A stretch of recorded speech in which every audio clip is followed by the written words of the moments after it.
नमस्कार, शाम की चाय के साथ 10 इंपॉर्टेंट करंट अफेयर सेशन में आपका स्वागत है। तो चलिए स्नैक्स के तौर पर लेते हैं पहले इंपॉर्टेंट करंट अफेयर को। हाल ही में किस राज्य सरकार ने भूमिहीन किसानों को फसल ऋण देने हेतु बलराम योजना शुरू की है? तो अभी हाल में उड़ीसा राज्य सरकार ने भूमिहीन किसानों को फसल ऋण देने हेतु बलराम योजना शुरू की है। इस योजना के तहत कोरोना वायरस महामारी के कारण कठिनाइयों का सामना कर रहे करीब 7 लाख भूमिहीन किसानों को 1040 करोड़ रुपए का कर्ज प्रदान किया जाएगा। तो याद रखिएगा, बलराम योजना उड़ीसा राज्य सरकार और किन के लिए? भूमिहीन किसानों के लिए फसल ऋण योजना है। प्रधानमंत्री नरेंद्र मोदी 10 जुलाई 2020 को किस राज्य के रीवा जिले में एशिया के सबसे बड़े सौर ऊर्जा संयंत्र का उद्घाटन करेंगे? तो मध्य प्रदेश के रीवा जिले में है एशिया का सबसे बड़ा सौर ऊर्जा संयंत्र, जिसका उद्घाटन 10 जुलाई 2020 को प्रधानमंत्री नरेंद्र मोदी करेंगे। इस सौर ऊर्जा संयंत्र की क्षमता 750 मेगावाट है, ये भी याद रखिएगा, और एशिया का सबसे बड़ा सौर ऊर्जा संयंत्र भी है ये। सभी घरों को कनेक्शन देने वाला देश का पहला राज्य निम्न में से कौन बना है? तो हिमाचल प्रदेश अभी हाल में इसने घोषणा की है कि ये सभी घरों को गैस कनेक्शन उपलब्ध करा चुका है। हिमाचल में हिमाचल गृहिणी सुविधा योजना चल रही थी। यह योजना केंद्र सरकार की उज्ज्वला योजना के अंतर्गत काम कर रही थी। उज्ज्वला योजना उत्तर प्रदेश के बलिया जिले से 1 मई 2016 को शुरू की गई थी। इस योजना के अंतर्गत बीपीएल यानी गरीबी रेखा से नीचे गुजर बसर करने वाले परिवार की महिलाओं को निःशुल्क एलपीजी कनेक्शन दिया जाता है। तो याद रखिएगा, उज्ज्वला योजना 1 मई 2016 उत्तर प्रदेश के बलिया जिले से शुरू हुई थी। हाल ही में किस भारतीय लेखक को ग्रेट इमिग्रेंट्स 2020 अवार्ड से सम्मानित किया गया? तो अभी हाल में सिद्धार्थ मुखर्जी को ग्रेट इमिग्रेंट्स 2020 अवार्ड से सम्मानित किया गया। यह award Carnegie corporation of New York के द्वारा दिया जाता है। इस बार यह सम्मान सिद्धार्थ मुखर्जी, राज चेट्टी सहित 36 अप्रवासियों को दिया गया। सिद्धार्थ मुखर्जी की एक पुस्तक याद रखिएगा, नाम क्या है पुस्तक का?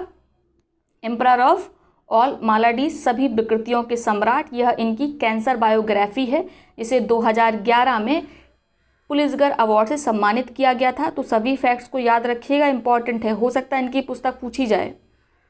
भारतीय रेलवे ने कब तक खुद को जीरो कार्बन उत्सर्जन के जन परिवहन में बदलने का निर्णय लिया है? तो 2030 तक भारतीय रेलवे खुद को जीरो कार्बन एमिशन के पब्लिक ट्रांसपोर्ट में बदल लेगा, यानी भारतीय रेलवे का ज़्यादातर संचालन इलेक्ट्रिसिटी और सोलर पावर पर होगा।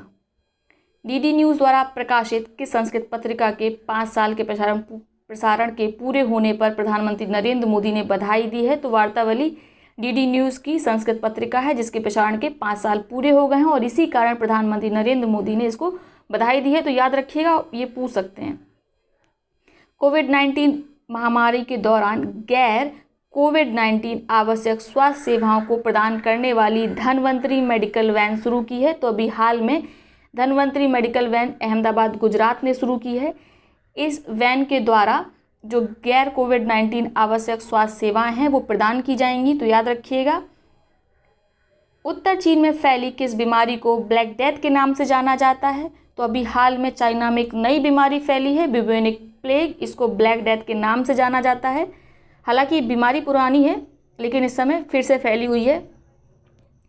इस कारण चाइना में अलर्ट जारी हो गया है, जितने भी पर्यटन स्थल थे उनको फिर से बंद कर दिया गया है। तो याद रखिएगा, ब्यूबोनिक प्लेग, इसी को ब्लैक डेथ के नाम से जाना जाता है और उत्तरी चीन में ये बीमारी फैली हुई है।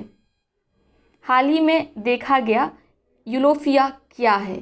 एक ये दुर्लभ ऑर्किड प्रजाति है। ये प्रजाति भारत में 118 साल बाद दुधवा टाइगर रिजर्व में देखी गई। दुधवा टाइगर रिजर्व कहाँ है? लखीमपुर उत्तर प्रदेश में है ये। और ये जो ऑर्किड प्रजाति है यूलोफिया, इसको IUCN में क्रिटिकली इंडेंजर्ड का दर्जा मिला हुआ है। तो याद रखिएगा। तोपनूर परीक्षण केंद्र किस देश से संबंधित है? ये चाइना का परमाणु परीक्षण केंद्र है। अभी हाल में चाइना ने यहाँ पर एक परमाणु परीक्षण किया है, जिसके कारण अमेरिका ने आपत्ति दर्ज की है, क्योंकि चाइना व्यापक परमाणु परीक्षण प्रतिबंध CTBT का मेंबर है और इसका उल्लंघन माना गया है इस ट्रीटी का। क्या है CTBT? इसे कॉम्प्रहेंसिव बैंड ट्रीटी भी कहा जाता है। ये समझौता 1996 में हुआ था। इसके अंतर्गत परमाणु परीक्षण पर प्रतिबंध किया गया था, ठीक है, और चाइना इसका मेंबर है। एक चीज़ और याद रखिएगा, भारत और पाकिस्तान CTBT के मेंबर नहीं हैं, ठीक है। अभी तक भारत और पाकिस्तान ने इस ट्रीटी पर साइन नहीं किया है। तो ये हैं आज के 10 important current affairs. I hope आपको सेशन पसंद आया होगा। यदि वीडियो अच्छी लगी तो वीडियो को लाइक करें, साथ ही अपने मित्रों सहपाठियों के साथ इसे शेयर करना बिल्कुल ना भूलें। बहुत बहुत धन्यवाद।